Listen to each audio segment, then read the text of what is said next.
Hey, hi everyone, welcome to my channel and welcome to my 30 days challenge mini vlog। আজ হচ্ছে day 23। আজকের ভিডিওটা হচ্ছে what I eat in a day in Sunday edition. দিনের শুরুটা শুরু হলো গরম জল দিয়ে। প্রত্যেক দিন আমার দিনের শুরু হয় এই গরম জল দিয়ে। দেন ব্রেকফাস্টে করলাম চিকেন আর তার সাথে চাউমিন, মানে এক পিস চিকেন নিয়েছিলাম। যাই হোক, ওই 12:30 নাগাদ আবার খিদে পাচ্ছিল, তাই দুটো খেজুর খেলাম। দেন স্নান সেরে লাঞ্চ করলাম। লাঞ্চে ছিল মাছের মাথা দিয়ে লাউ আর তার সাথে চিকেন কষা।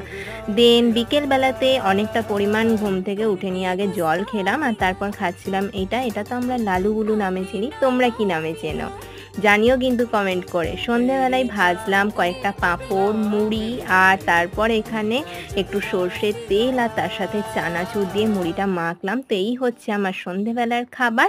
আর রাতেও দুপুরে যা খেয়েছিলাম তাই ছিল। ওকে, বাই অ্যান্ড স্টে পজিটিভ।